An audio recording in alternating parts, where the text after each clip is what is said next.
Call to order the meeting of the Township Hamilton Committee, Monday, December 2nd, 2019. Please rise for the flag salute.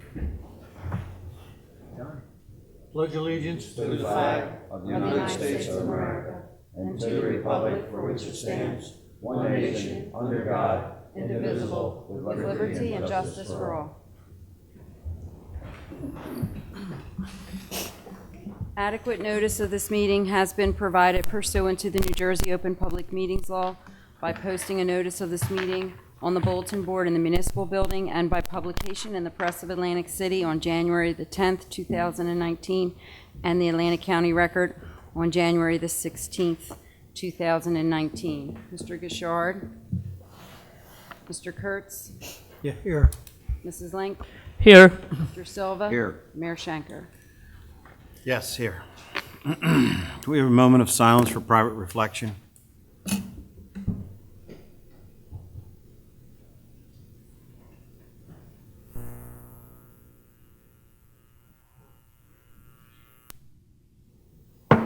Thank you. We have a couple of presentations tonight. The ACUA budget presentation. Just in time. Yeah. Timing's everything.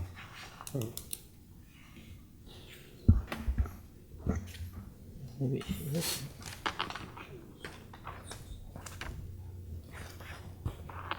Good evening, everyone. Hi. Good evening. I won't. Dovey from the Atlantic County Department. Tonight with me is Lou Basemore, Vice President of Finance and Administration. And you, excuse me, you have to stand closer to the microphone because she can't pick you up. Okay, thank you. I'm sorry.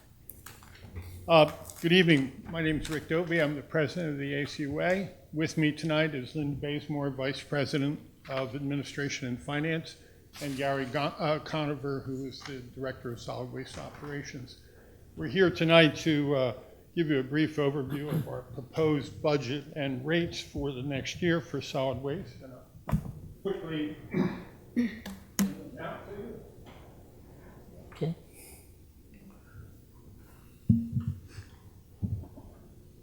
Thank you. Rick, how are you? Good, thanks. Thank you. How many you got left, Rick? I think I just have enough for you guys. Give them to these two fellows right here. Yeah. Okay. Do that.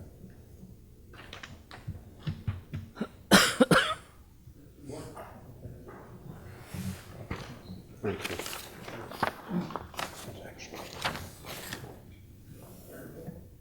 Is that going rate from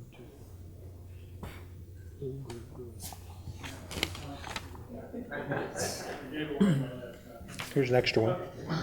That's all right. If you guys could share. Okay, so this is the report card we usually give out this time of year. It summarizes the costs that the township has paid for trash tip fees. The last 2 months are projected, and the amount of tons that are projected for this year to be collected on your behalf by your contractor, Waste Management, and the history of that. Other waste that's been collected on behalf of the municipality and brought either by your Public Works Department or some maybe Waste Management if you contracted with them, and then total waste. So you can see the total waste brought to the ACUA transfer station landfill for this year is expected to be 9,460 tons, up just about 100 tons from last year. We also have a summary of and projection of your recycling tonnage for this year, both residential and commercial, and yard waste. And then, of course, the recycling rate as it's projected to be this year. So this year, you saw a total of $639,039 in projected tip fee costs, 8,600 tons of trash, 860 other types of waste brought on behalf of the municipality, and a total of 9,400. And You'll see the history. This year, going forward, we're going to propose a rate increase for the first time, tipping fee increase for the first time in 5 years. So we go up from current tip fee cost of $62.20 for the municipality to $63.60 as the first increase since 2015. We've been holding the rate steady for a long time. One of the things that we're catching up on is that state taxes we pay on trash have gone up over those 5 years, and we had not increased. In a sense, we're beginning to bring that up, and we have some additional costs at the landfill for odor control and capital costs at the landfill that we will either have put in place or will be over the next year. We're in the process right now of phase one of the phase one is $10 million expansion of the landfill to give us more capacity. That should be done early next year. And so we have a series of capital improvements to be made at our facility. Be happy to answer any questions you might have. You have any questions? I'm good. Rick, I noticed the recycling rate has gone down. Yeah, that's strange. We were doing pretty good there for a while. Well, you have. What happened is your amount of solid waste has increased, and your recycling numbers have not increased dramatically in proportion to that. It's not a great. It's about 1% lower than before. We've been on a pretty heavy public education program, working both with your recycling coordinator and public works department and the schools and throughout the county to get people to understand about what is recyclable, what the changes are that were made this time last year. And the reaction has been pretty good, and we're pretty happy with it.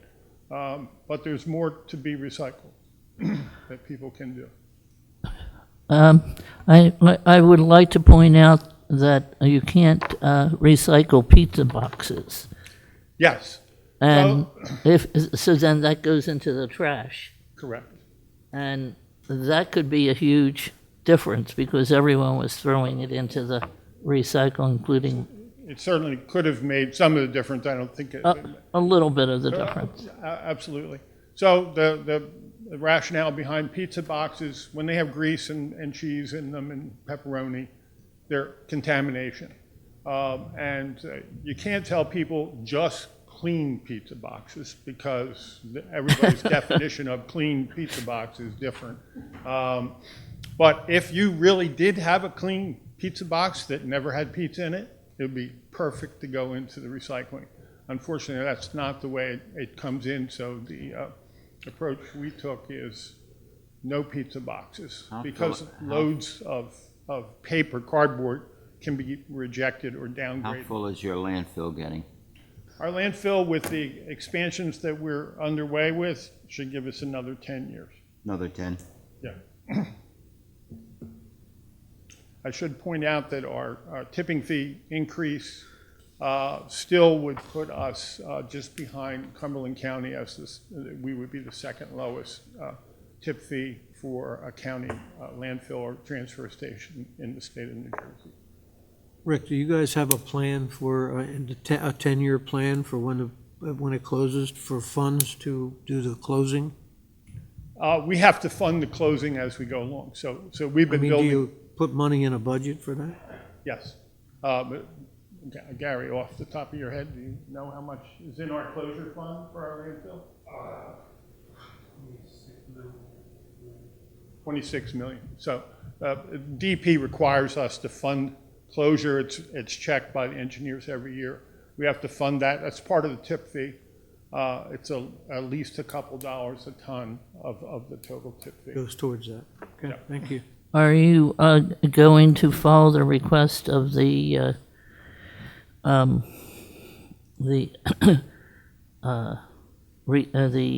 requirements by our well, let's say the Pine Lands, they have it covered, they will want it covered. Well, our landfill's not in the Pine Lands. It's just on the other side of the parkway. So it's not subject to Pine Lands regulations, but the DEP has very similar regulations, if not the same, Okay, for all landfills in the state. okay. All right. Thank you very much. Thank Thank you, you. Rick. Thank you, Rick. Happy holidays. Good to see Same to you. everybody. Thank you for your time.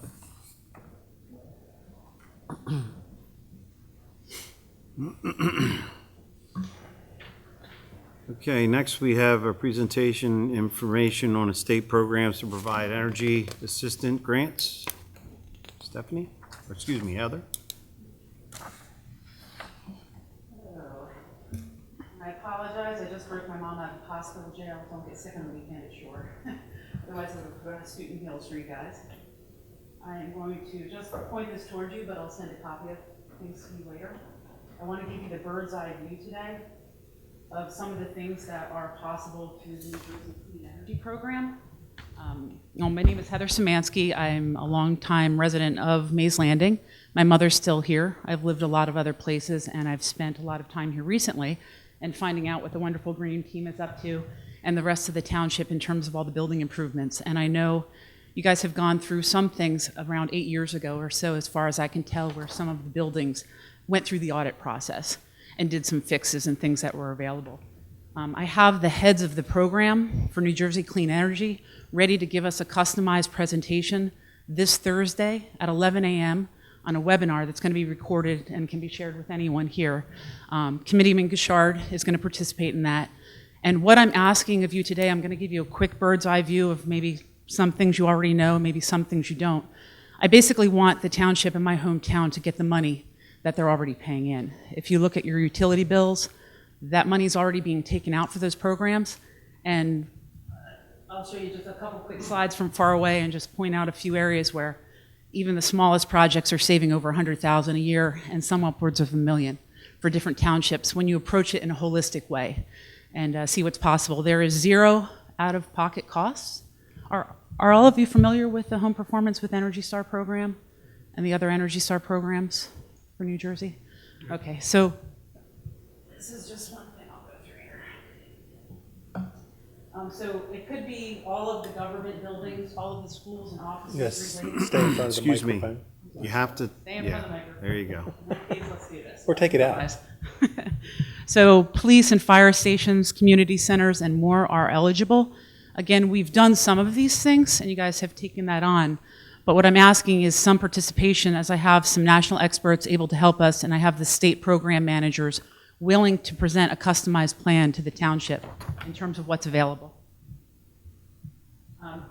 This is just some numbers from 2014 from what other townships had saved. And this isn't even hugely holistic here, but let's see, Millville School District, annual savings, over $800,000. Kearney Township, over $122,000 a year.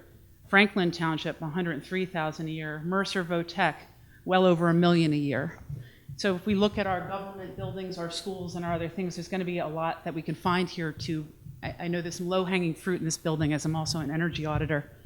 When you look at some of the other incentives that are available, Roxbury Township Public Schools, just on one project alone for retrofit, there was a $120,000 project.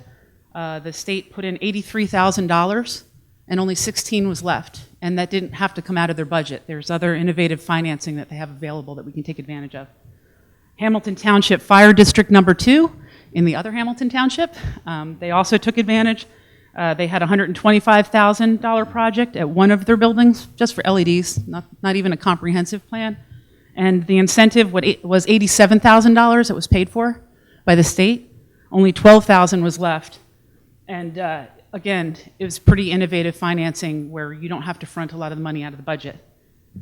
I see other districts from the township side and schools, like in Summers Point, they just had to let 12 teachers go. Meanwhile, they had $100,000 just for one school on their budget that they were going to spend on buildings. With the direct install program, they'll pay 70% of that. So outrightly, $70,000 out of that $100,000 they were going to take out of the budget that could have been used to pay for a teacher. Let's just get the money we can get. The last part is just other benefits of energy efficiency. It's not just about saving a dollar. The health of the people in this building and the people that enter it, that also comes into play. Never mind a lot of things with building resilience and security, having energy backup and security for when we do have a problem. Because you know we're going to have it. Never mind climate change, there's Sandy, and there's any number of other things. At my mom's house down Clarkstown, thankfully we're from a handy place where during the derecho everyone linked up with energy battery backup and generators and stuff, but that's not always possible. So just a quick note on New Jersey overall is in the lead. Last year we were 18th in the nation, and we got most improved out of every single state in the union for improvement in energy efficiency through major organizations. This year we're at number 17, and the state's moving more forward. So again, I just want to ask of you, if there's anyone else who can participate with us this Thursday, or I'm sorry, on the 4th at 11 a.m., we'll have the state program managers from the New Jersey Clean Energy Program going through specifically what is eligible here and what the process is. Everything is done through TRC, which is the contractor for the state, so there's no out-of-pocket expense just to find out what we can get.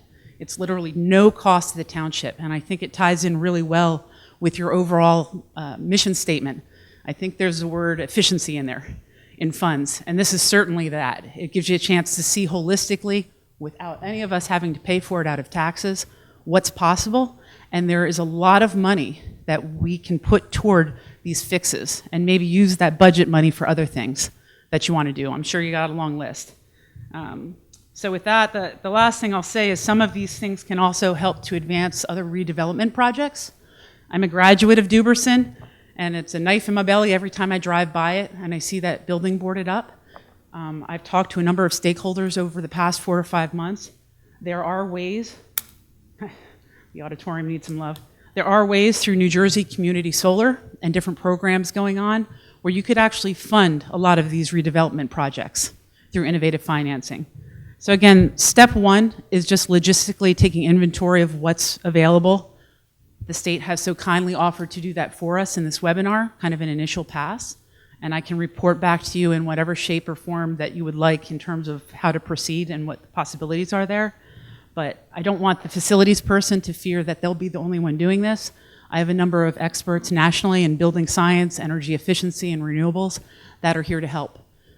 I've spent the last 10 years as an executive director of nonprofits in Maryland and Arizona, working with state advocacy on these energy programs, but I was also an energy auditor in the field. So even looking around this building now, I know there's some things you can fix. So let's just get the money from those folks and see if are you folks willing to perhaps contemplate this or at least see the next step in terms of what money is available for us. Is there somebody I can coordinate with the committee? I know Committeeman Gashard has been very supportive of this idea. You Yeah, I would have say. information on the webinar other than the time? Yeah, I can send it out to everybody. Yeah, would you please? Yes, absolutely.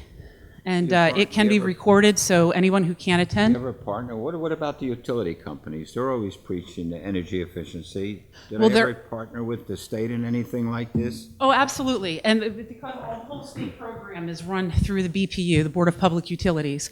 So they're actually driving this whole process. So Atlantic City Electric, they do the things they do to report back to the BPU.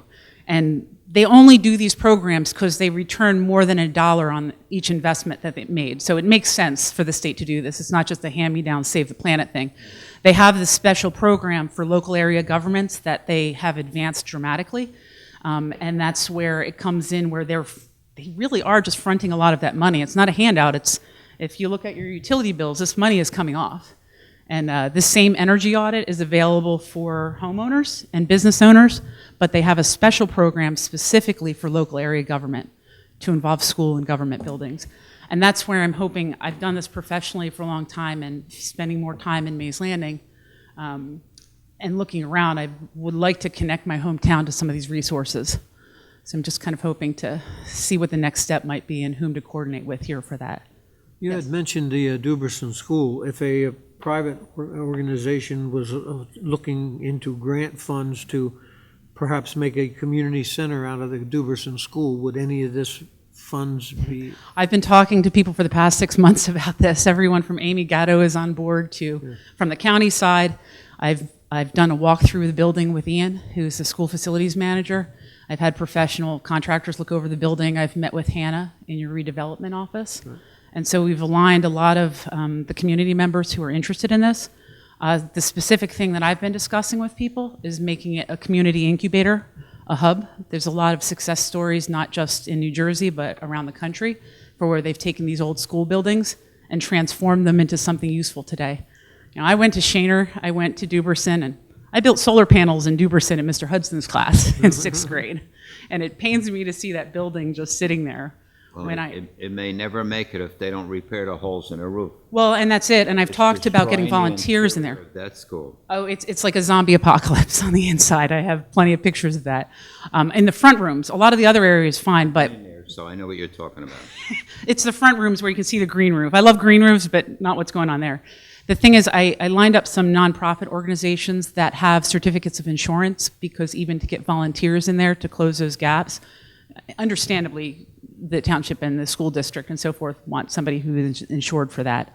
So I'm going to lay out the steps for this. It's a they little have to be. bit separate of Yeah, they do. the New Jersey Clean Energy Program. That's kind of a no-brainer. They'll do everything for you and present to you what options for improvement there are and where there's money. No commitment, doesn't cost you a cent to find out what's available for us. Well, the leak in the roof and that building being open to elements of the weather for so long is basically a process called demolition by neglect. Yep. And that's the school board's responsibility. Actually, my thinking is that's what they want to see happen, is the building be open to the weather and the roof open to the point that there's nothing left to do but to demo that property. So it should have been done years ago. Not that that affects what you're Well, doing. it's on the National Historic Registry, so to do that is more difficult than you might imagine, which I'm happy about because I want to save it. And I understand where they're at. They're spending well over $30,000 a year just to keep the lights on, and that's without the other staff or the other headaches or liability involved with that building. There's nothing weak about that building. Talking with Ian, who's a facilities manager, they would have a heck of a time tearing it down. It was a fallout Well-built, shelter. it's well-built. And it still is. None of the brick is pulling away. So by all estimates for the other people who have looked at this, looking at a variety of other projects, it's somewhere grasping around $3 million. And some people go, can't do that. There's $750,000 available. I've talked to all the historical grant folks. I have all the information on that. I'd set that to Gatto's office and talked with a number of other community stakeholders. I am a grant writer. My mother was a teacher in Atlantic City, so I have a little bit of a love for these buildings and an executive director. So I can do a lot of that work with other professionals I know to provide the potential for the $750,000 from the historical funds to move into that. The clean energy funds from New Jersey could also be used as a part of that. We can tap into that same money because of the community center aspect and the school aspect. So there's, when you start line iteming things, you have 750, you might need some matching funds. I've heard rumors there's maybe some capital funds depending on who owns it. We need to have some stakeholder meetings just to make sure that if they truly want to wash their hands of it, I have a finance company called Sustainable Capital Partners. They would be willing to cut the check for $3 million tied to some other solar projects you might want to do.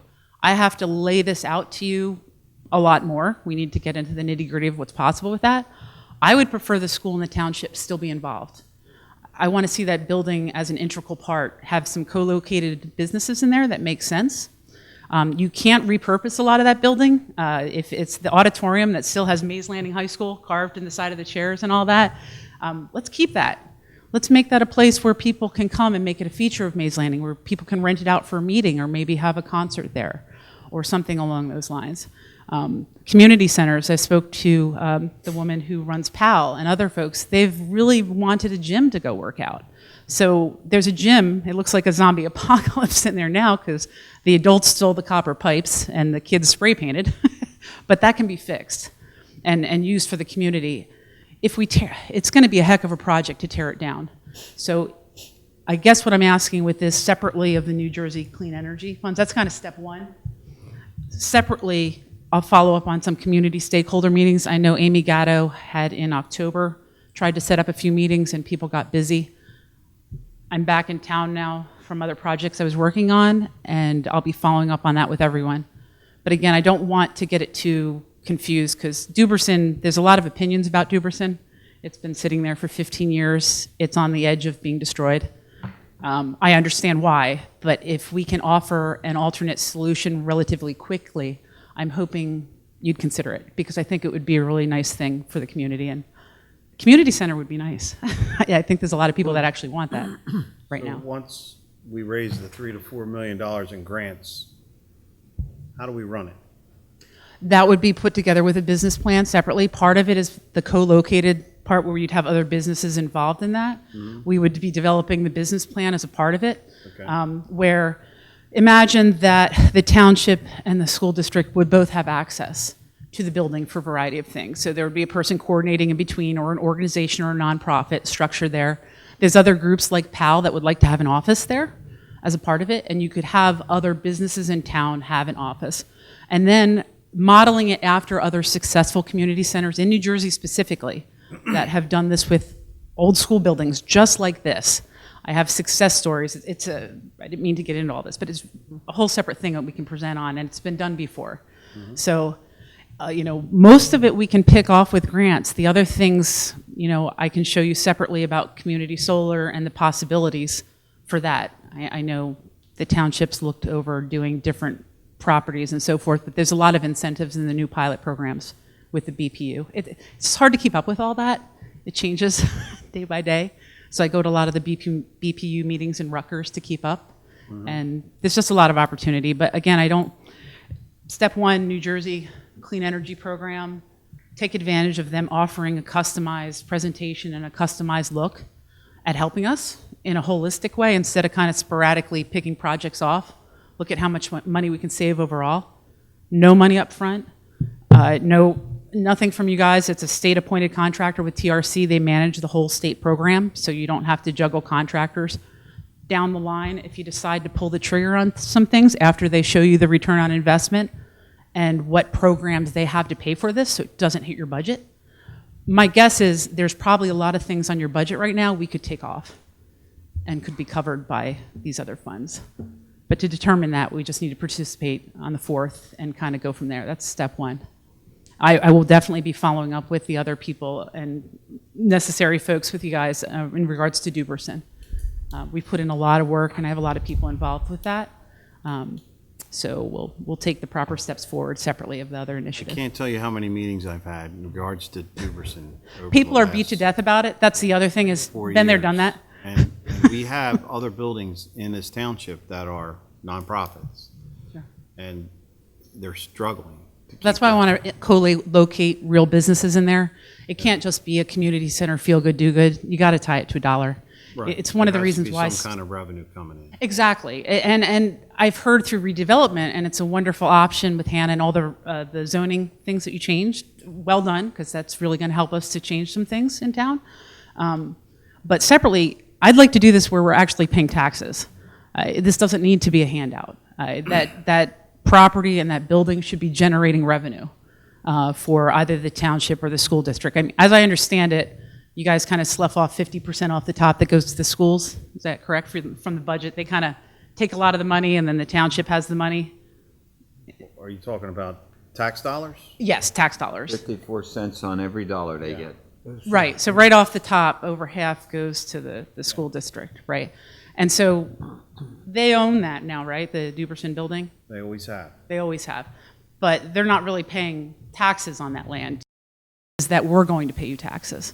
And that All for it. the school and the schools and the township and local business and so forth would have access to that building. It's surprisingly large. I haven't stepped foot in there since 1986. Yeah, It was a little horrifying because I saw all the things you saw on that tour. So it's, My kids went there too.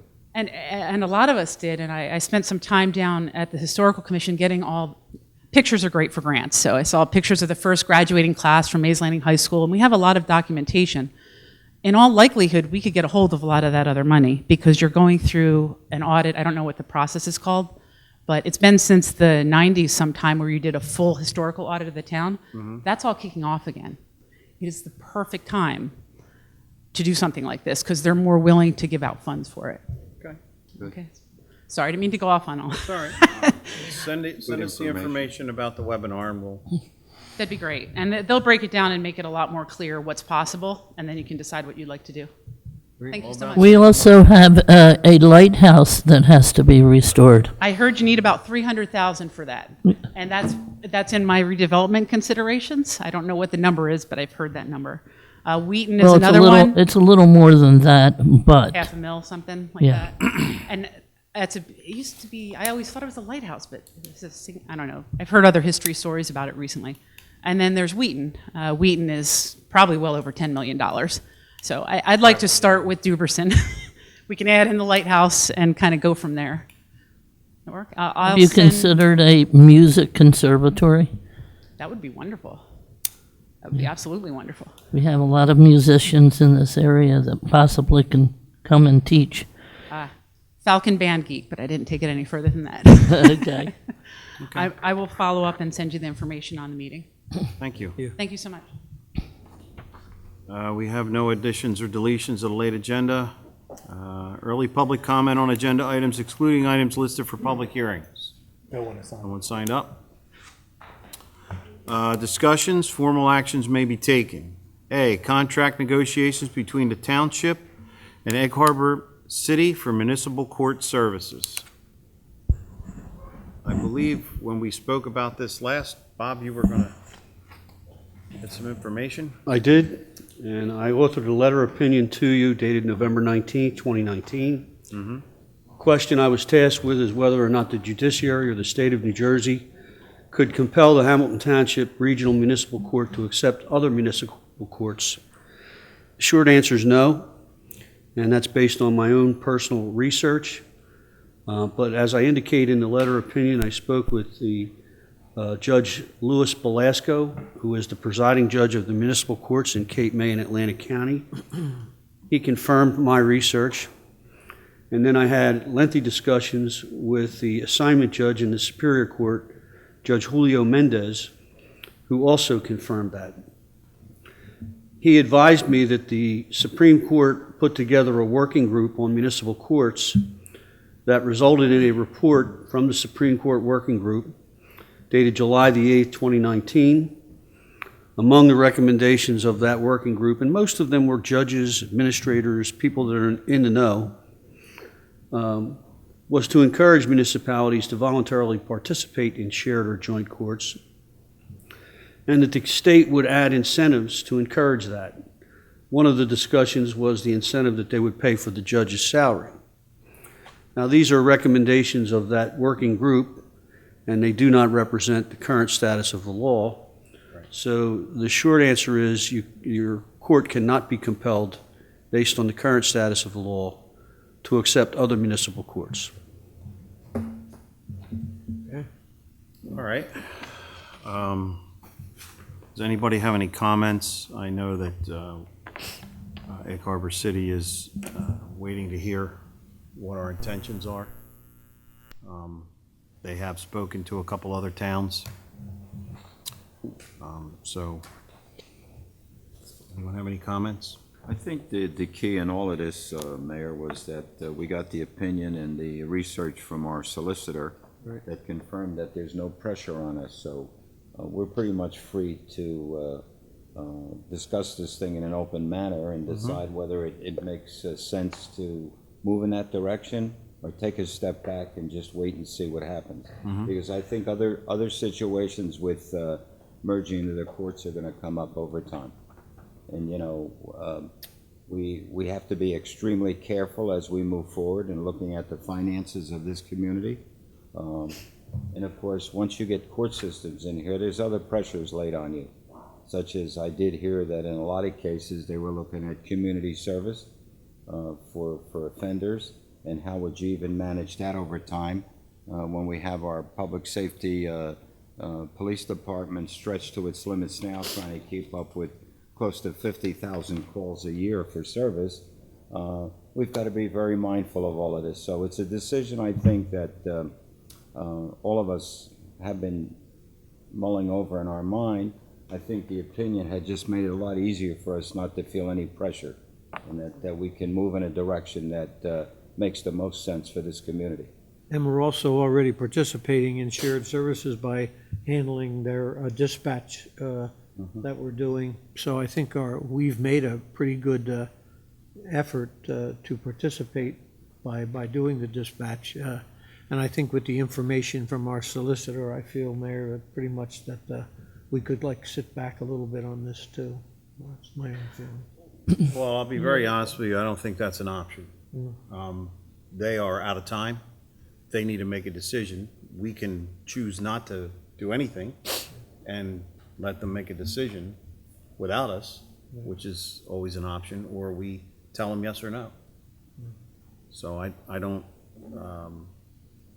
I know I've spoken to the mayor of EHC, and I've spoken to our judge, who've let me know that, they are running out of time, or they're out of time.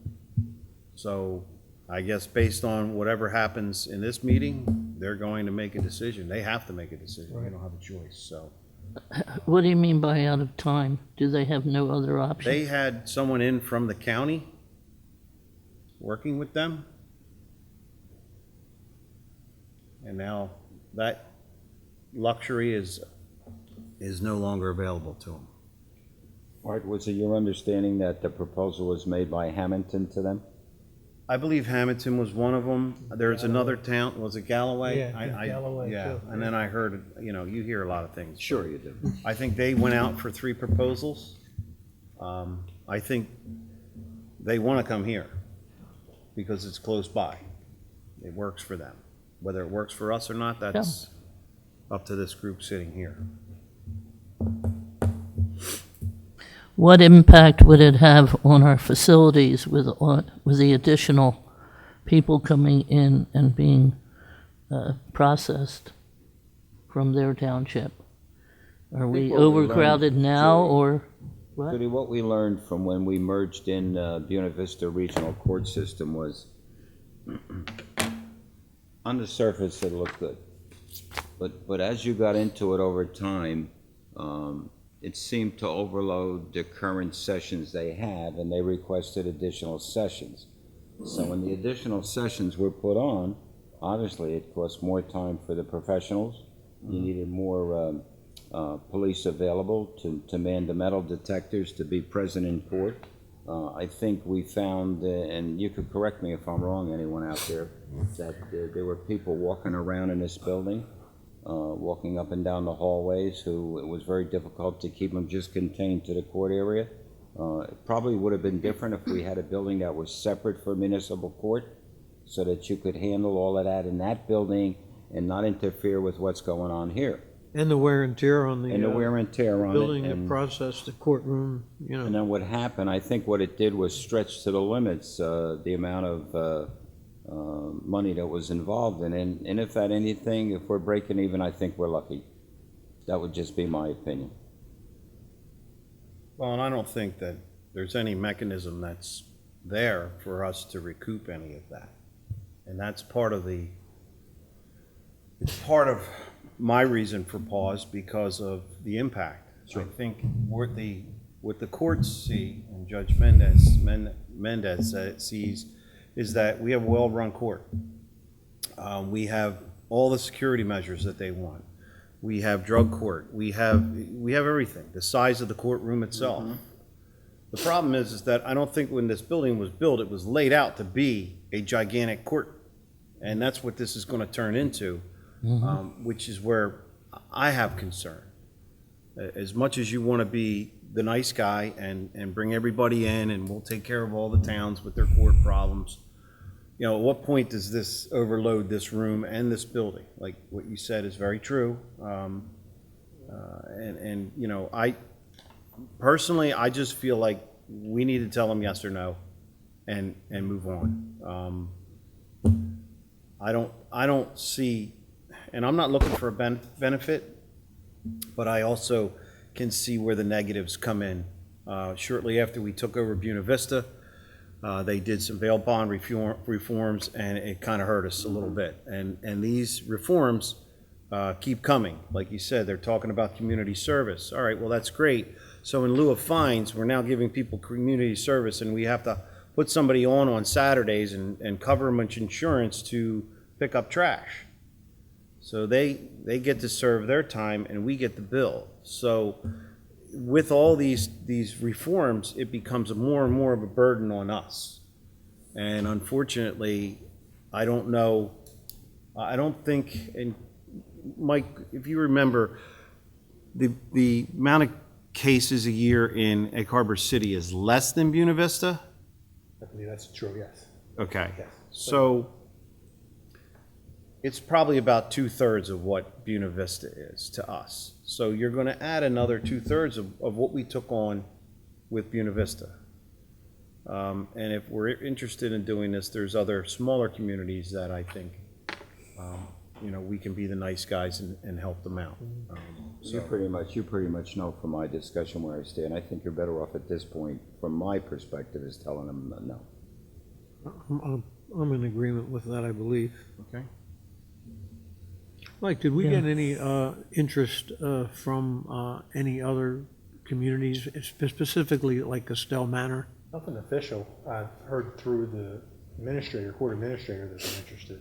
Yeah, I've heard yeah. from others that they're interested, but they haven't contacted me directly. I don't know. Right. No, I have not heard anything directly. Has Egg Harbor City contacted Galloway? I believe so, Judy. I'm not 100% sure. I thought that's what they were going to do, Hamilton, us, and Galloway. But I don't want to speak for them. Yeah. None of this ever happens at a good time. As you get into the new year and you start looking at your budget and you're looking at all the things that municipalities are facing every year, you've got to be extremely careful and very prudent with your money and how you spend it. We just talked about it tonight where the schools are taking another penny more on a dollar for the schools. That may seem like a small amount. When you add it over time with the size of the budgets, it's a lot of money. I'm not criticizing that. But there's a lot of things in there that we've got to take a hard look at, and I think it's up to all of you who are very familiar with finances to make those prudent decisions. So that's why right at this time, I would vote no. Do we need to do something official, Bob? Well, if you want to give them a yes or no answer, you do. And it would be a resolution not to authorize any further steps to join their court with ours. Okay. I know you empathize with their position and you wish I think we sometimes- all do, Roger, we but, do. we have to look at what's best Sure, for and I what agree with happens you. here. So, as much as I want to help them, my concern is that the building can't handle it. Yep. That's my main concern. So what happens when, the wear and tear becomes a big issue here? Now what do we do? And we're locked into a 5 or a 10-year deal that we can't get out of. Look, we're just lucky we have an adequate parking lot across the street. Yeah. Court days, you look at it, and I know It's you full. do. Yeah. It's full. Yeah, it is. So do we need to do, or can I just do a resolution verbally? Yep. To no longer proceed this, no longer to go after this as a viable option for this township? That the township, the governing body of this township, has determined to take no further steps with respect to the offer by Egg Harbor City to join our regional municipal court. What he said. I'm going to need a motion and a second I'll on that. make that motion. Second. Second it. A motion and a second. You want a roll call on this, Bob? I don't. Are there any questions? All right, all those in favor signify by saying aye. Aye, Aye. All those opposed? The ayes have it. thank you.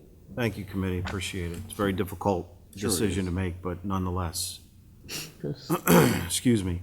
4, public hearing, adoption of ordinances. A, ordinance 1912, 2019, an ordinance granting renewal of the municipal consent to Comcast to construct, connect, operate, and maintain a cable television and communication system in the township of Hamilton, County of Atlantic.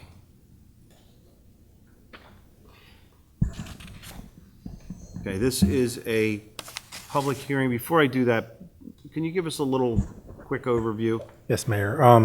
Our franchise expires in about 2.5 years. We started the process of renewing it. It went rather quickly. This renewal will be for 15 years from the date it would have expired, so it's about 17.5 years of an agreement.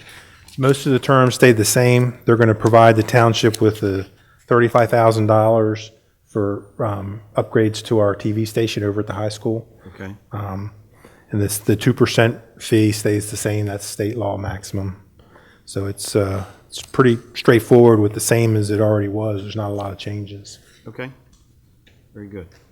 This is a public hearing. I want to open it up to the public. Anybody in the public like to speak? Mr. Strye. Thank you, Mr. Mayor. Just a question. Between Verizon and Comcast, do the contracts call for access or service to all properly improved residential properties in the township without additional cost? There's a criteria for extending the service. Okay, so not so much with housing developments, but rural areas, Yes. is there? So many units per mile of cable. I don't know the exact extension requirements, but they are required to extend under certain circumstances. Okay, are there circumstances where they are not required? In other words, let's say a property is built down a road, it might be quarter mile, half a mile. How do they, or do the contracts require either Verizon or Comcast to provide service up to that property, or do they have to pay to run it down the street?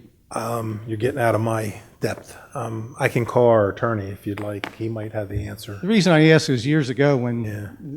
I think it was, maybe it was Comcast, the original contract, and then we go back 25 years.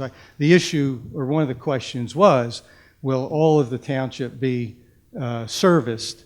They get the good stuff, where you have 200 or 300 homes right in an area. The question arose back then, well, at some time during, obviously they couldn't do it right away, but this goes back 25 years. My question is, does everyone have equal access after all these years of both Comcast and Verizon making, considerable profits? Yeah, I can't speak to Verizon. They have a statewide franchise. They don't come to us for their franchise. Okay. Only Comcast does. But I believe there's a criteria of so many houses per mile, but I don't want to, I'd have to call the attorney to get him to, he couldn't come because of the weather. He's Right. in North Jersey. So do but we? he's available by phone. If So we don't know the answer to that question as we're about to vote on extending their contract? You want to get him on the phone? I can get him on the phone. Why don't we Mike? do that? If you look, everybody has it in front of them. What is this A315-7, extension of service? Right? Does that answer Mr. Strye's question? Well, I don't know, I don't have it, so I can't read I'm it. asking Mike. Oh, okay. It does and it doesn't. It says, and I'm quoting, "The company shall be required to proffer service to any residence or business along any public right-of-way in the primary service area as set forth in the company's application. Any extension of plant beyond primary service area shall be governed by the company's line extension policy as set forth in the company's application. For purposes of this section, the company's implementation of the LEP, the line extension policy, a home shall be counted as a, quote, dwelling unit, end of quote, if such home is located within 275 feet of a public right-of-way." Now, I don't know, I did not do this. I understand. We hired special counsel for this. But apparently they have a line extension policy in the application. And that's about all I could read from this. I understand. I mean, looking at the length of time that the cable companies have profited quite well, and going back to when cable was originally,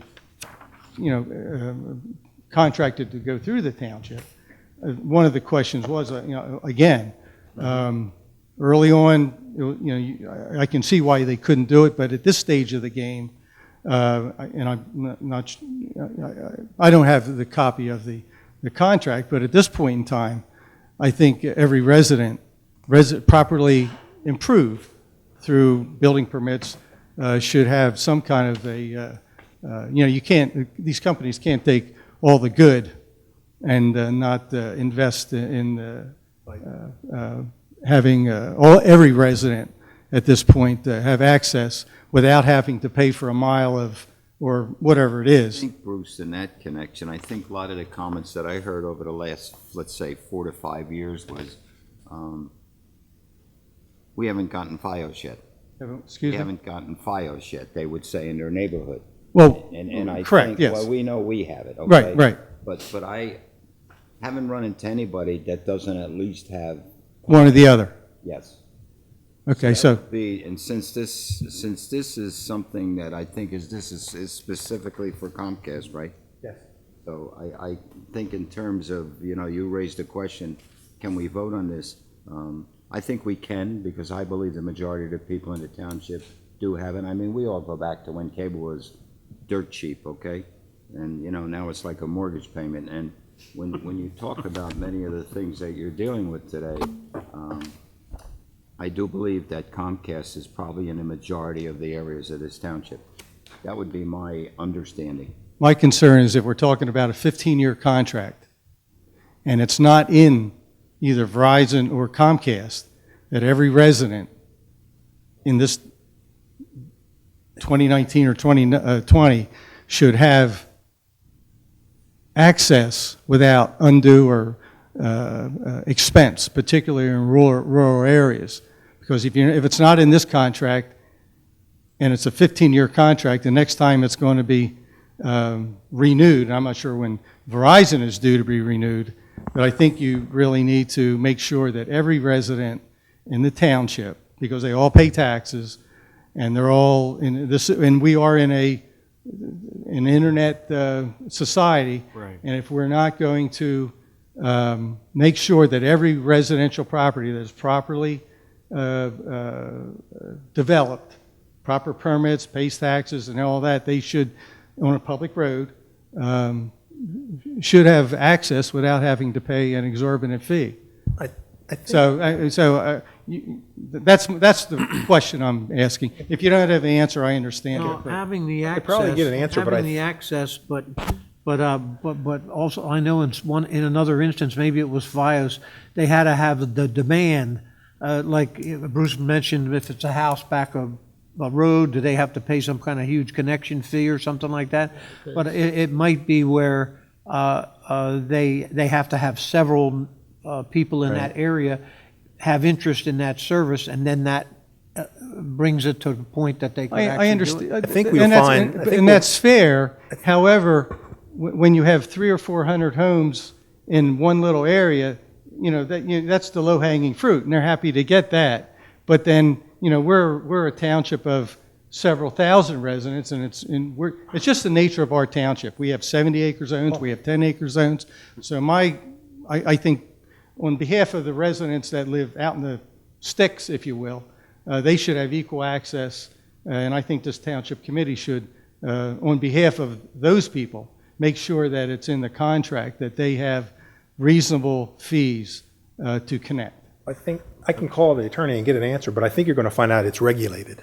It's all set by the BPU. They're a completely regulated company. They probably aren't allowed to extend the line unless there's so many customers, because their return on investment wouldn't meet the standard, or they may be required to with a certain amount. But I think it's all regulated, but I can make a quick phone call. I understand that answer. part, but if there is an option that the township committee, We're going to ask the man right now. okay, Because if there's just one in a big whole area, they're not going to extend it.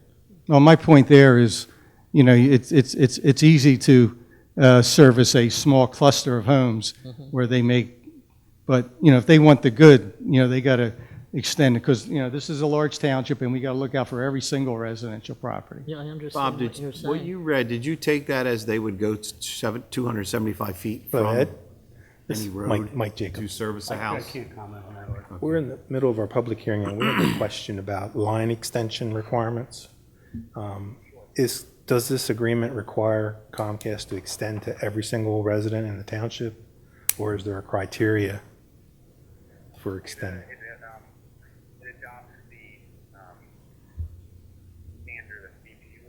It's a BPU standard? Okay. Right, so I think it's 25 homes per linear mile. 25 homes per linear mile. Okay. Okay, but it's a BPU, it's a regulated standard they have to follow, and this adopts that. Is that correct? Okay. Does that answer you? I couldn't hear the gentleman. It's a standard, the BPU has a standard where they have to extend the lines. And what And is this adopts that standard. And what is the standard? 25 houses per linear mile. If there's not 25 houses. They per don't lane, have to extend They it. don't have to extend it? Right. Right. That's unfortunate. I assumed it was probably regulated because their return on their investment wouldn't meet the standard of the BPU. You know what I mean? Is there any other, while I have him, is that good or? Well, I don't know. I stated my opinion and what I'd like to see this township We can't. provide to all of the residents Because equally it's a regulated standard. without the, and I understand, now, I don't know if that's a requirement that, a minimum that this, I don't know if the township can increase the required availability. I just asked. We can't. You can't. It's a state, it's the Set up BPU by the regulation. BPU. Okay. Right. It's unfortunate. But thank you. I'll just keep him on the phone until we see if there's any other questions. Anyone else in the public like to speak? Close the public portion. Oh, that's it. Okay. Second? Thanks, Ed. Motion is second. Are there any questions? All those in favor signify by saying aye. Aye. All those opposed? I think the record should reflect that our administrator was on the phone with Edward Purcell, who is the attorney that specialized in this area and was retained by us to negotiate this contract. Okay, thank you.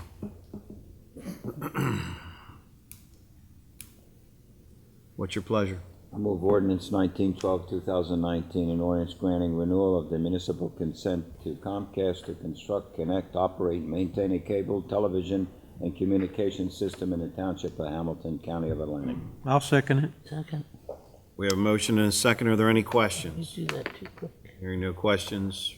Rita, can we get a roll call on this, please? Yes, Mr. Kurtz, Yes. Mrs. Link, Yes. Mr. Silva, Yes. and Mayor Schenker. Yes, All yes and adopted. thank you. 5, introduction of ordinances, public hearing to be held on December 16, 2019. A, ordinance 1913, 2019, an ordinance amending the Chapter 137 roadway solicitations. Mike, you want to give everybody a little? Bob. Oh, Bob, I'm sorry.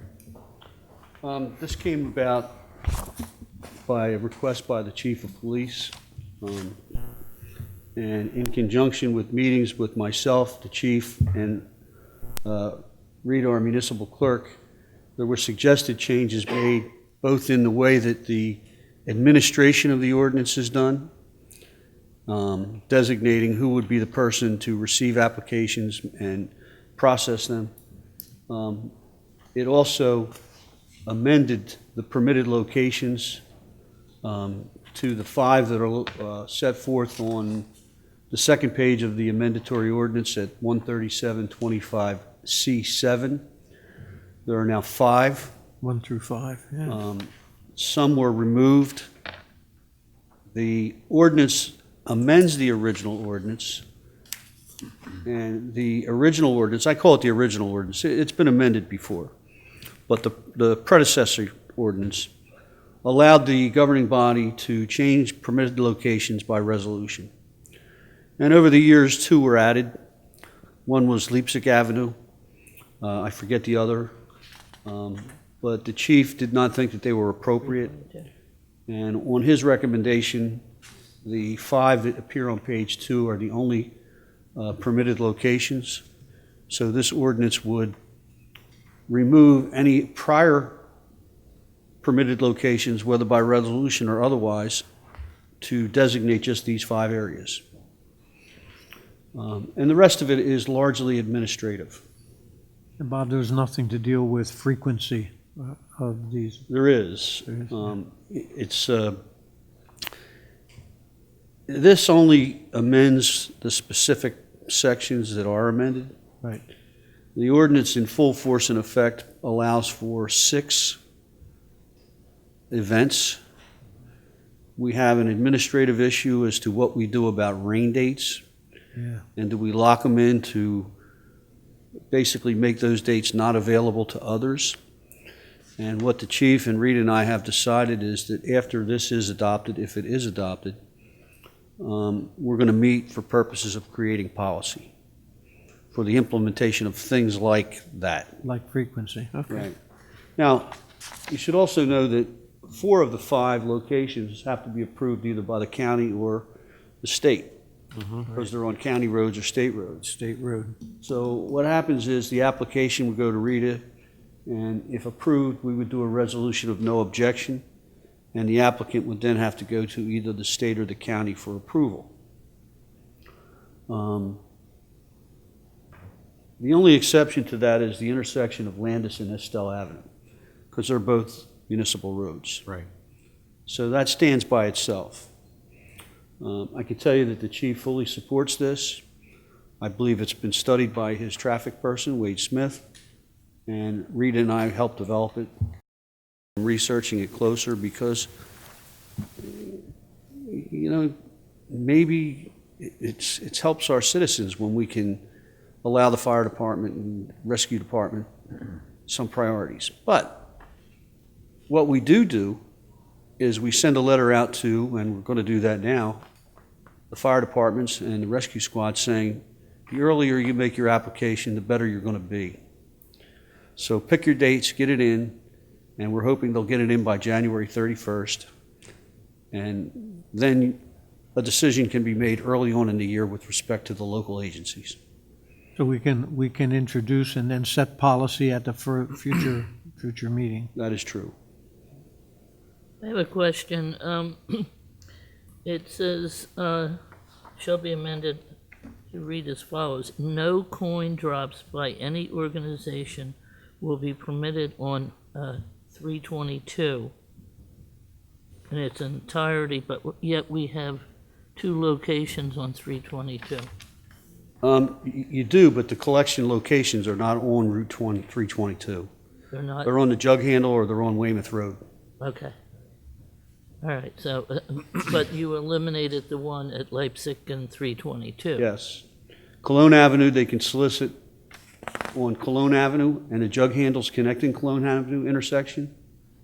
And on Weymouth Road, they can only select donations on Weymouth Road either north or south of the Black Horse Pike.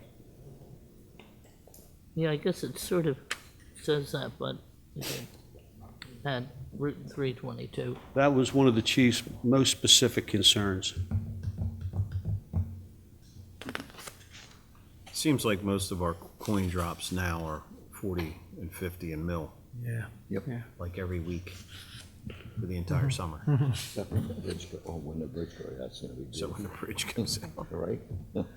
So we're talking about limiting how many we can do at certain locations, did you say that? No, the ordinance that is, the provision of the ordinance which is not affected by the amendment limits the amount to 6, right, Rita? Yeah, it was 6 and it remains 6. No change. No change. The policy part of it is to effectuate issues that we've recognized when we studied the ordinance, because one of them, for example, I said is the rain date. Let's say one of the fire department comes in and say, I want these 6 dates, and you approve it. And they say, well, we want these other 6 dates for rain delay, or rain dates. Well, they effectively have locked out 12 dates that other organizations can't touch.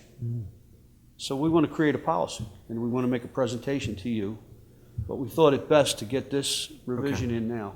I got you. All right. Very good.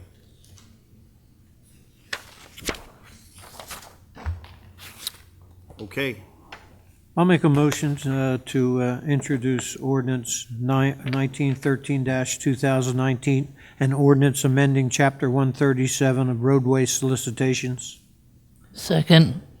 We have a motion and a second. Are there any questions?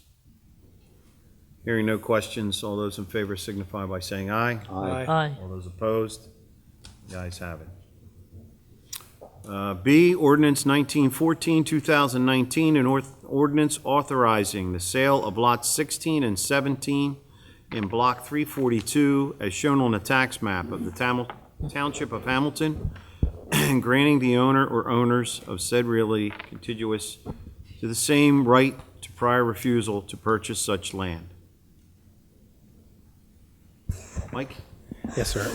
This is 1434 Trenton Avenue. The zoning is RD4, and the minimum bid that is recommended is $1,000. It's just less than an acre.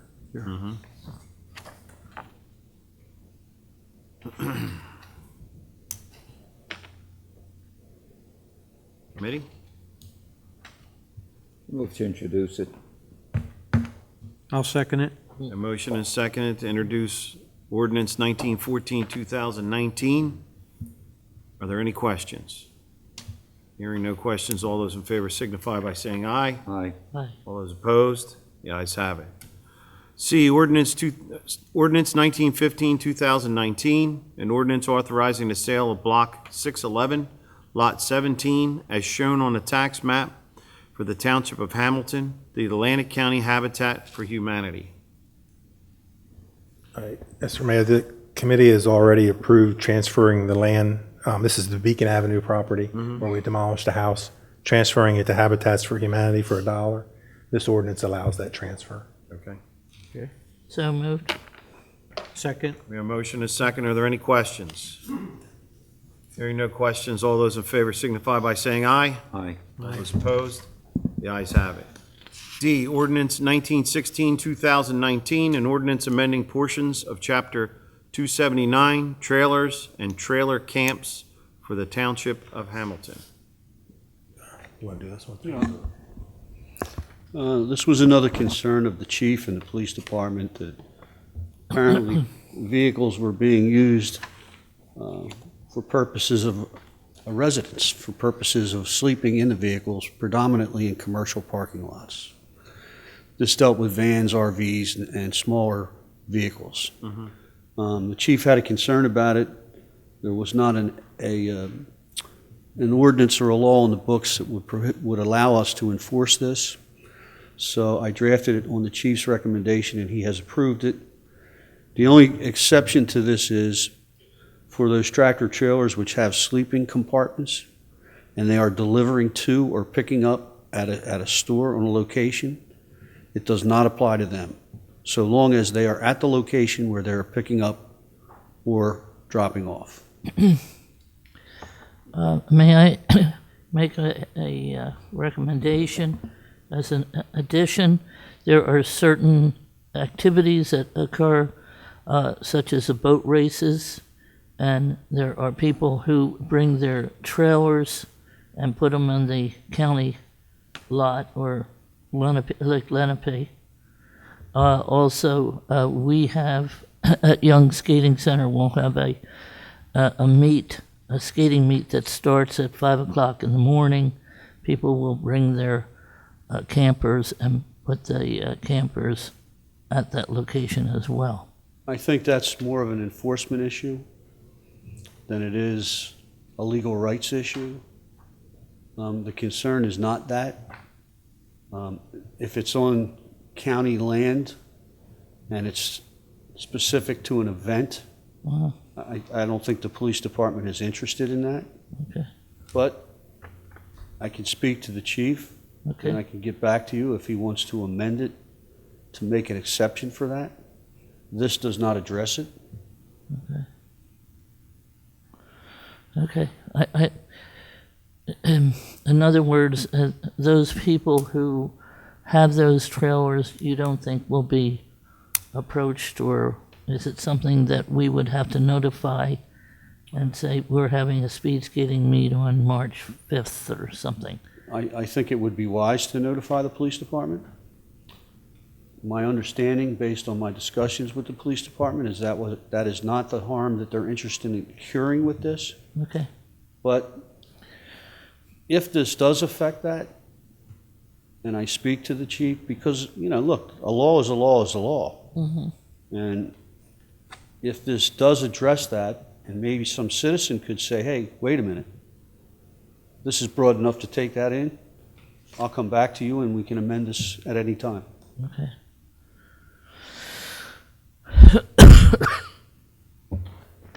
What's your pleasure, committee? I'll So moved. introduce it. I'll move to introduce it. I'll second it. A motion and a second. Are there any questions? Hearing no questions, all those in favor signify by saying aye. Aye. All Aye. those opposed? The ayes have it. 6, awards of bids, contracts, and change orders. A, resolution authorizing the purchase of turnout gear for volunteer fire companies in the amount not to exceed $76,096.88 through various state contracts. Mike, was this for, this didn't cover every fire department, did it? I think it's all but Lauderdale, which I think already bought their gear. Yes. Okay. Yes. We set aside $100,000, and it was $20,000 per department, so this is the other 4 departments. And we've been working on this for some time. It's good to see this finally Yes. take shape. Have any? Yeah. I'll move it. I'll second it. Second. Motion and second. Are there any questions?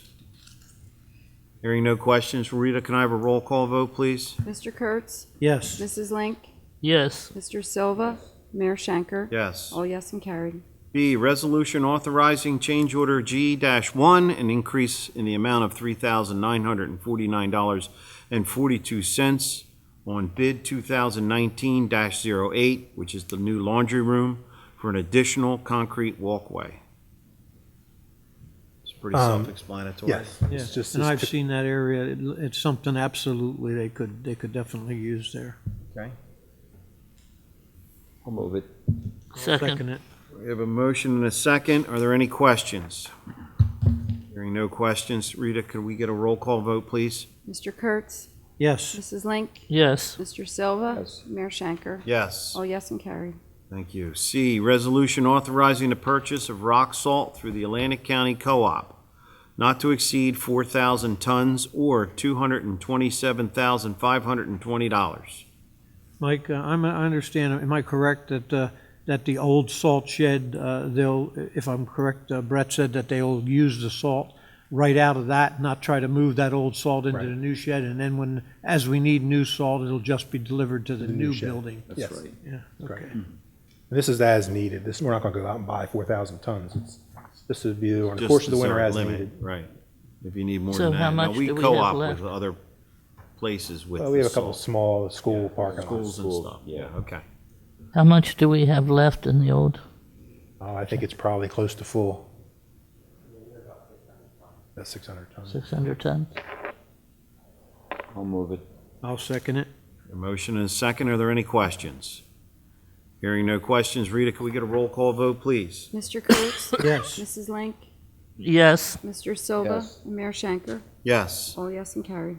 D, resolution awarding bid 2019-13 HVAC to Peterson Service Company in the amount not to exceed $30,605.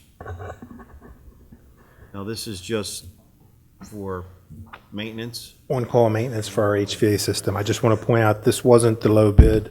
The low bid was rejected because they didn't put up the correct bonds with the bid. It was a fatal What did they put defect. down? Was it Marley? What did Marley Yes. not put down? They didn't put in their surety bid. Consent assurity. Consent surety. And I determined that that was a fatal flaw. Okay. I'll make a motion to Second. award the bid. A motion and a second. Are there any questions? Hearing no questions, Rita, can we get a roll call vote, please? Mr. Kurtz? Yes. Mrs. Link? Yes. Mr. Silva? Yes. Mayor Shanker? Yes. All yes and carried. E, resolution authorizing the purchase of a 2020 Chevy Tahoe from Hertridge Fleet Services via state contract. Total cost not to exceed $34,046.24. So moved. Second. Second. Motion and a second. Are there any questions? Hearing no questions, Rita, can we get a roll call vote, please? Mr. Kurtz? Yes. Mrs. Link? Yes. Mr. Silva? Yes. Mayor Shanker? Yes. All yes and carried. Thank you. Number 7, consent agenda. I'll make a motion to approve items A through J on the consent agenda. Second. We have a motion and a second. Are there any questions? All those in favor signify by saying aye. Aye. Aye. All those opposed? The ayes have it. Personnel, resolution to appoint Stephen Boyd as a full-time police officer at an academy salary of $41,132, effective date 1/2/20. The appointment is contingent on a successful completion of a background process. So moved. Second. Second. We have a motion and a second. Are there any questions? Need a roll call this, Bob? Rita, will you please? Sure. Thank you. Mr. Kurtz? Yes. Mrs. Link? Yes. Mr. Silva? Yes. Mayor Shanker? Yes. All yes and carried. B, resolution to promote Steve Adair to the position of Police Network Administrator at the salary of $69,952.81, effective 1/1/20. I'll make that motion. Second. The motion is second. Are there any questions? Hearing no questions, Rita, roll call, please. Mr. Kurtz? Yes. Mrs. Link? Yes. Mr. Silva? Yes. Mayor Shanker? Yes. All yes and carried. C, authorization to advertise for the position of Police Information Technician. So moved. Second. Motion is second. Are there any questions? Mike, just so we're clear, this is to replace Steve? Yes. Um, No roll call is necessary. Yes. So all those in favor signify by saying aye. Aye. All those opposed? The ayes have it. Move on to 9, approvals, minutes, regular meeting, November 13, 2009. So moved. Second. A motion is second. Are there any questions? Hearing no questions, all those in favor signify by saying aye. Aye. All those opposed? The ayes have it. B, minutes, executive session, November 13, 2009. So moved. Second. A motion is second. Are there any questions? Hearing no questions, can we have a roll call vote, please? Mr. Kurtz? Yes. Mrs. Link? Yes. Mr. Silva? Yes. Mayor Shanker? Yes. All yes and carried. C, payroll and bills, $2,349,198.22. So moved. We have a motion and a second. Are there any questions? Rita, can we get a roll call vote, please? Mr. Kurtz? Yes. Mrs. Link? Yes. Mr. Silva? Yes. Mayor Shanker? Yes. All yes and carried. Thank you. 10, reports, Mr. Administrator. Mayor, the only thing I would like to mention is we did get a letter, actually you got a letter today telling us that we were awarded $15,000 for Atlantic Avenue from the state DOT. They awarded They it. awarded it. Does that cover the whole Atlantic? Not all of Atlantic, it's from the, The application was Right. from the Justice Complex, the jail, to the post office. I put in for just past the driveway for the post office. Okay. They gave us a percentage of what we requested. We'll do the best we can to get that entire roadway. Stretch that whole stretched thing, out. yeah. We'll do the best we can. There's not, I mean, after the post office, there's really not that much more.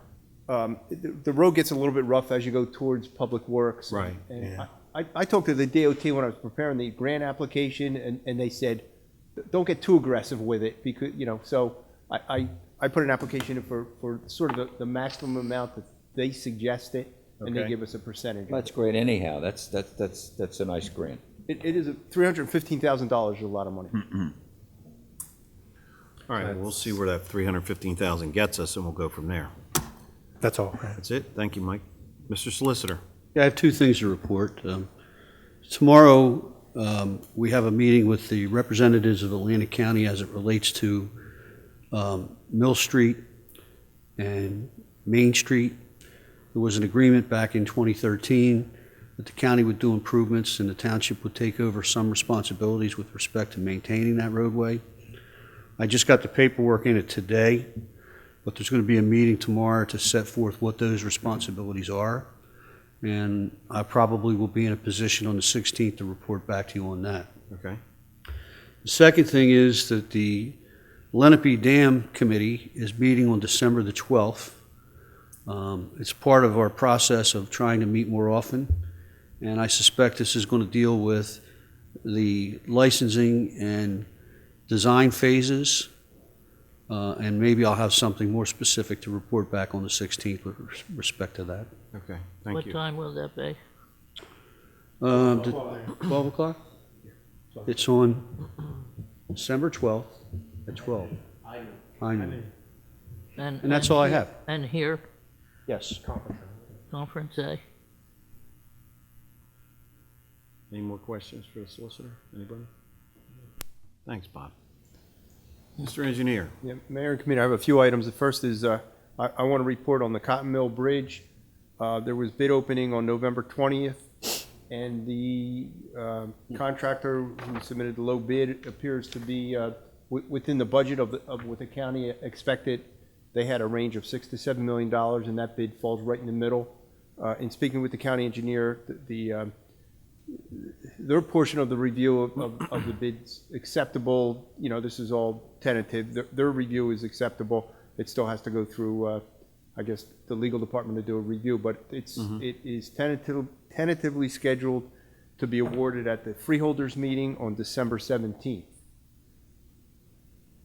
So if it is awarded on December 17th, the next three things that would happen would be a pre-construction meeting with the contractor, which we'll get notice for that. I'm going to invite the county here to give us a presentation. I'll get a list of questions and comments, so sometime in the future, we'll have the county give us a full update on all the questions that we have. And the third thing, when I was speaking to the county last Wednesday, they're asking me to put together a list of any business signs that need to be made up. Be affected. And that's part of the contract. So what I thought I would do is reach out for Mays Landing Business Association to get a listing of all the businesses on both sides of the bridge, and I could, include that and do a mock-up and tell the county what our expectations are. Unless you have a better idea, I thought I'd go to the Business Association, and they certainly could. I don't want to miss anybody, is what I'm thinking. Well, the traffic advisory is going to be critical too. How far out they put it in both directions. And, I don't know if they're going to be prepared to have electronic signs too, because they're going to have to pick them up at various sections. It's going to be a challenge to move the traffic. It's going to be a challenge. It'll be a big deal, and I'm probably going to. I know I'll get Wade Smith involved with this. We want to make sure this. It's going to be a disadvantage to everybody in that area, the businesses, so we want to make sure we If we can stop them before they try to come down Weymouth Road, if Yes. we can stop them up at 54 and get them to take the bypass and use the pike coming down, then they can always pick it up at 50 to come into town Yes. and not sit there for a length of time. Good And the idea. other thing too, can we anticipate any assistance from them with assistance to supplement our police department and et cetera to help with this traffic situation? I will ask that of the Would you county please? engineer tomorrow. Put it on his radar, and we'll make that a topic when they come in too. Also, there was a discussion, I'm sorry, go ahead. Okay. There was a discussion, is it possible that we might allow, for the sake of the businesses on Main Street, to allow that wide end down there by the antique store and the lake area for vehicles to make a U-turn, so they can shop and go down the end, make a U-turn and come back up Main Street? And also a discussion was brought up, someone mentioned about possibly allowing the traffic to, go like where Mill Street is on the right, to use that as a egress, there too. I could Where the inquire. pub is, you mean? Yeah. No, where Norman's is, right? Oh, where Norman's is. Yeah, where traffic would be allowed to make that turn there and get back through the rest of the town. They can make a right there, Yeah, they could go Lenape.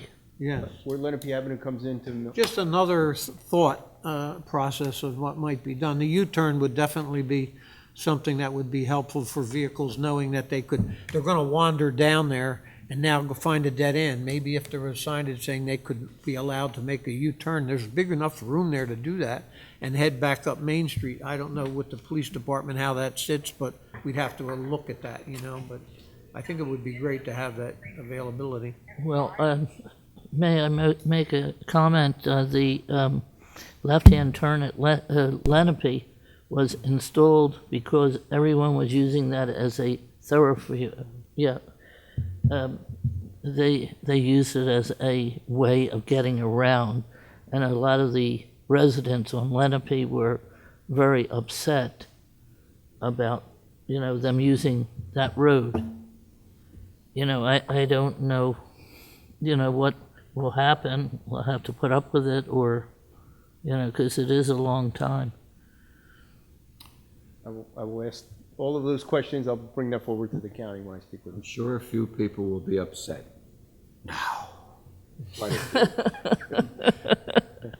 December 17th is pre-con? December 17th is the freeholders meeting where the They're going to award. award on the 17th of December. When, did you say there was a pre-con meeting? That's the next step. After that, once it's Okay. awarded, the next notification we'll get is for a pre-construction meeting. That's So do we want to have them come here prior to the pre-con or after pre-con? Probably after. after the pre-con. Okay. Do you know who the apparent low bidder was? I do. Pearson Construction. $6.4 million.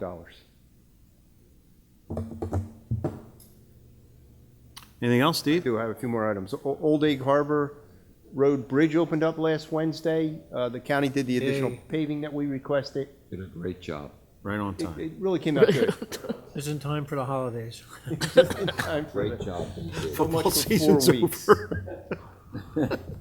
Sorry. Tavistock, the contractor, Arawak, replaced 25 broken sidewalk panels out there a week ago. They're in the process of installing fencing around what I call basin number 6. That should be done in a couple more days. The last item left for Tavistock is, and it won't happen until the spring, is the seal coating of some of the original roadways within Tavistock. Right. And the seal coating of the parking lot and new line striping. So that Okay. will use up the rest of the $650,000. Steve, did the efforts they did on that manhole cover on Main Street, it was Verizon, It was Verizon. was that successful? Sue Marks was in the audience earlier tonight, and I saw her out there today. They were doing the work. It's not perfect, but it's substantially better. She says it's tolerable in her house right now. I had them reset the 2 manholes. They Right. did the paving. They still have a little bit more work to do on the asphalt. As far as, you know, It helped a lot. unfortunately, they had to tear up a brand-new Main Street They to did. do that. They did. But, yeah, as long as it's fixed properly, yeah. The reforestation plan, the tree grant, where they replaced the trees over at the park, we finally got sign off from NJDEP last week from Susan Seabolt. I don't know if there's any, I came in late on this. I took the project over. Mike requested I take it over from Remington and Vernick, but, you know, I got thinking about it tonight. I don't know if there's any money we need to request or funds. I don't think so. I'll double check, but I don't think so. Okay. On that park, the trees, they did plant a tree where the manger set usually goes. But a perk to that is that we took the 2 signposts down where they normally hand banners so that they can put the nativity set there. And the guys are just absolutely in love with it. They said it's the best spot that should have been there all the years that we've had it. So they're very excited about it. It looks great. Great. Okay.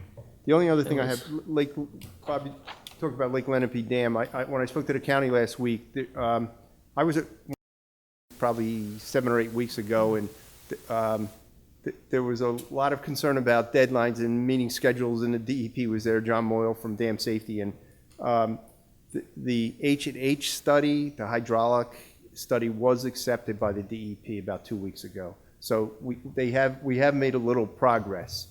So I'm sure you'll hear about it on December 12th. Yeah, we'll learn all that on the 12th. Yeah, November 30th went by. Okay. And that concludes my report, Mayor. Thank you. Does anybody else have any questions for our engineer? With that, we'll move to Township Committee members. Judy? I'd like to say that I am disappointed or very sympathetic to Elmer Ripley and his moving on to Great Beyond. He has been our historic person and we've always gone to him for everything we wanted to know about Mays Landing. So at 91, I guess he deserved to pass on, but we will miss him. I feel very sad about the incident that happened in Pleasantville, although it was an extension of what happened in Atlantic City. It just, puts such a damper on not only Pleasantville, all the schools in the area, Oakcrest, Apsagami. Do they need a metal detector for everyone who comes into those games? It's a very sad thing. And of course, the young man that passed on. I'd like to announce that on the 7th, there is a historic walkthrough by our historic commission, and they're featuring the lighthouse. And we are trying, we will light up that lighthouse between Carl and myself. Carl Patali is designated, is one of the ones who will be helping. And the thing is that we will stop really near Norman's antique place, and you will be able to see the lighthouse lit from that area. And we will also have a table there that will have flyers and things that will, tell what the lighthouse is about. So if anyone wants to volunteer, we can always use a volunteer. It starts at 4 to 8 on December 7th. Okay, and the other thing that I would like to say is congratulations to Charlie Kane and Carl Patali on their great campaign. And if there's anything that they would like to ask me or need help on, I'd be willing to do that. That's it. Thank you, Judy. John? Yeah, I just want to mention that this past Saturday, we had the tree lighting over in the park. It was extremely well attended. My kudos to the Public Works Department for an excellent job, as always. I seen them out there right out the front window. I could watch them decorating. They were very, very diligent about what they did. They did a great job, and I think it's an attribute what Public Works did there. It was very well attended, like I said. There's one continuing problem we seem to have every year at the tree lighting and other events, is that you cannot hear well. I couldn't even hear the mayor's countdown to turn the lights on. Not everybody in the park could hear the carolers. So I think there's a need, maybe we could pursue that this coming year, for some type of a sound system that the township could provide that could make that a better thing for the residents and the participants, so they could all hear. We have several different events that are sponsored by the township, even if it's something over in our parking lot done by Public Works for shredding documents. You always have little things going on here. It would be nice to have a microphone where you could talk to the people. National Night Out. There's all kinds of things that we could use a system like that for, and it's something I think maybe we could consider down the road. I have some ideas towards that and how we might be able to do it, but I just wanted to throw that in there. Also, on the 7th, we have Dickens of a Holiday and the Holiday Tour. Dickens of a Holiday is in the park. It's put on by the library and the Presbyterian Church. And there'll be events held in the park, at the library, and at the church. The holiday tour starts later the same day. It's a car tour, and as Judy said, it'll include the lighthouse. But you'll be able to take your vehicle with a map and go around and visit a lot of properties and things that are decorated for Christmas, some allowing you to come inside and see the decorations inside. You can get hold of the Historic Society to find out more about that and how you get tickets. And at the library, you can get hold of Lisa Mickle. She's the person that's handling the December 7th for the Dickens of a Holiday. And that's really it. Thank you. Roger. It's amazing how times change. I can remember when the Thanksgiving weekend passed, and all of a sudden, the mall used to have a big event with the fire companies there and bringing in Santa Claus. Now they don't seem to do that anymore, so I think we're very fortunate to have Santa Claus give up his time again this year. And he's always, along with Mrs. Claus, was a big hit at the tree lighting ceremony. I think in addition to the great work Public Works did there, I have to commend the Davies School band and choir under the direction of Drew Palmentieri. They were such a welcome addition this year to the event. And you know, when John said the attendance, you know, John Kurtz and I kid around every year trying to count numbers, but there was an overwhelming crowd there. And I would tell you, I honestly believe it exceeded 700 to 800 people. And, you know, you saw that because all the families came out to hear the kids playing in the band, to listen to them sing. The music was good. And I agree with John that you need better sound system there. But you know what? It's still a great event in town. I mean, the Historic Preservation Committee, I mean, they provide hot chocolate and cookies, and of course none of that seems to last very long when you have that many kids there, but it was still a very festive night and it was enjoyable, and as always I think it leaves a good impression on a lot of people, and now that the park is lit, everybody can see it and just enjoy the season. So Thank you, Roger. Yeah, I agree. Saturday night was, I don't know if there was 700 or 800, but there was a lot of people there. Probably one of the biggest turnouts that I've seen for the tree lighting, and I'm glad they couldn't hear me because I messed up the count. The struggle counting down from 5. you had your fingers on it till 5. How many cookies do they have down?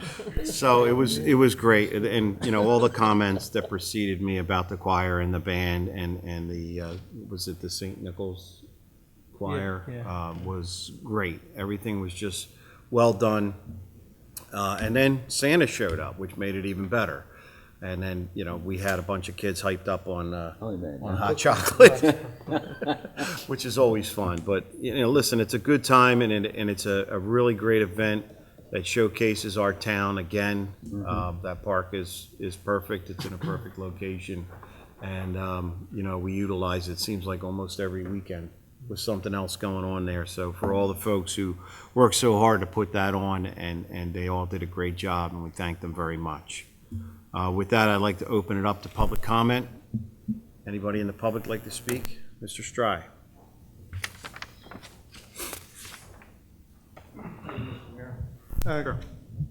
On 7J, could you offer, maybe the Mr. knows, can you offer some detail on the dollar amount and just some information, some backup information on that? It was the lien on properties. Yes. Property maintenance abatement charges.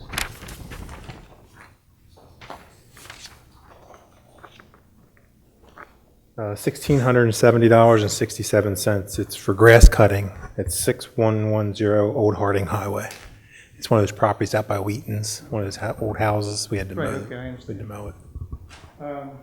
I was happy to hear that the presentation at the beginning about the plans, or at least discussion on the Duberson School. It's long overdue. Hopefully something comes to fruition. One thing that was a little disconcerting was, I think two of you mentioned demolition by neglect. You know, our property maintenance ordinance is designed to prevent demolition by neglect. And you can't really just blame the school for allowing it to happen. It's the township's responsibility when you know about, I don't think any of us can really see the roof, not too many of us get up there, but when we know about demolition by neglect, even by the school board, it's not, because it is a municipal, even though it's a school district, by allowing demolition by neglect. I think you have to share in the responsibility. The other thing, and it's odd that you mentioned demolition by neglect, and probably the best example, or at least one example, is our American Legion building. This is the discussion that's, even though it's a small building, but it is owned by the township, and that is a perfect example of demolition by neglect. Goes back 5, 6, 7 years and even beyond that, the township has been trying to do something with that building, but simply by having the foundation open, there's a tarp on the roof. So when you point at the school board for demolition by neglect, you really have to look at yourselves. And right in the middle of town, we're trying to upgrade Mays Landing through various acts and ordinances.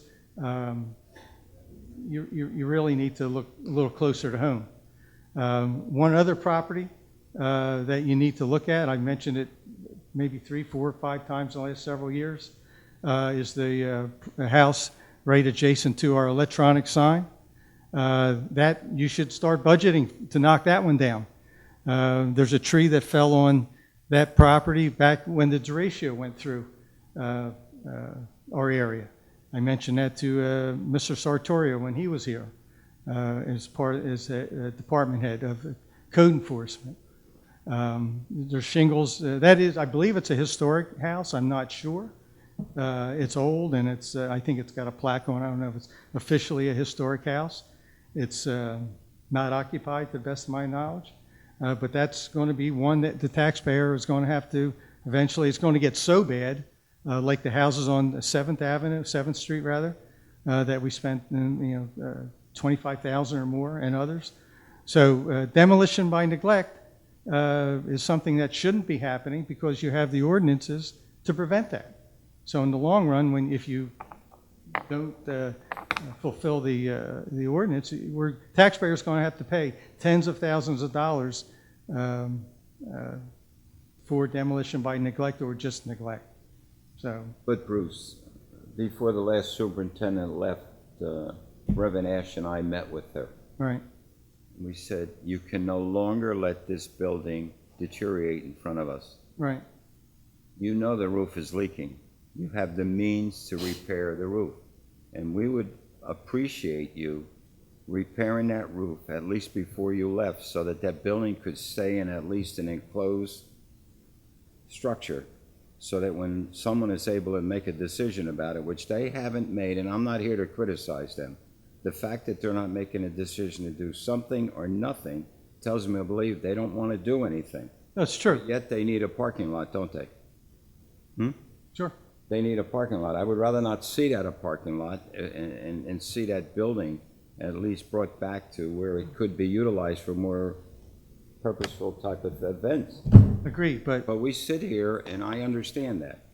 But how much pressure can you put on the school board? well, I don't know. I mean, it's And that's a the legal one thing issue, we'd but have to my- check with our solicitor. But if you have an ordinance, okay, and it's all spelled out by the national building codes, issue them a summons.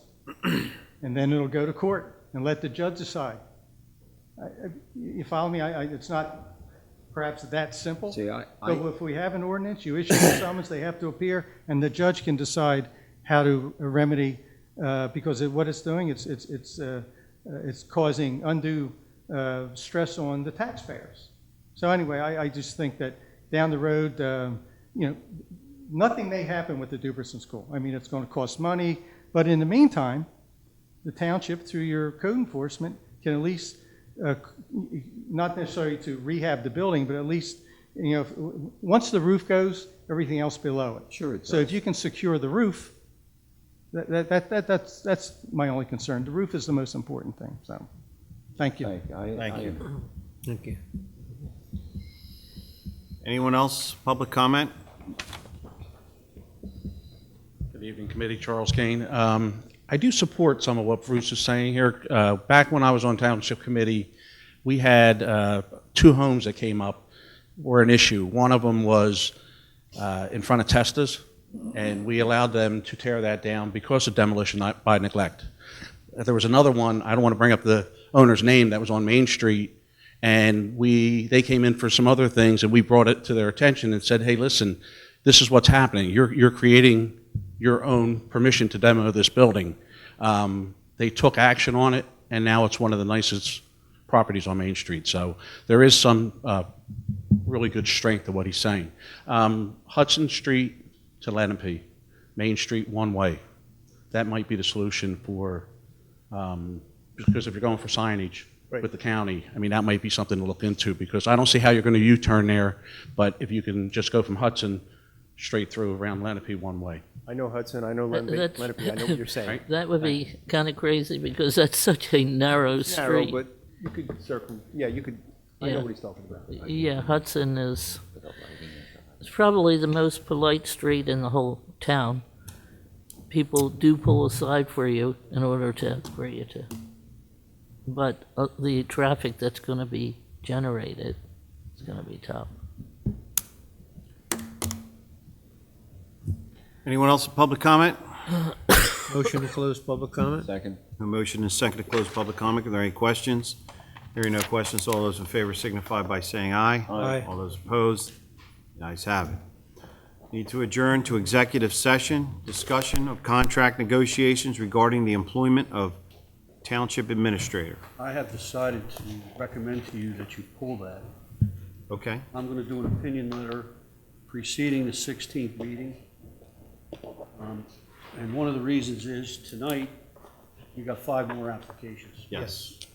So there will Okay. be, in my opinion, no need for an executive session. All right, I take back what I just said. All those in favor of an adjournment is in order.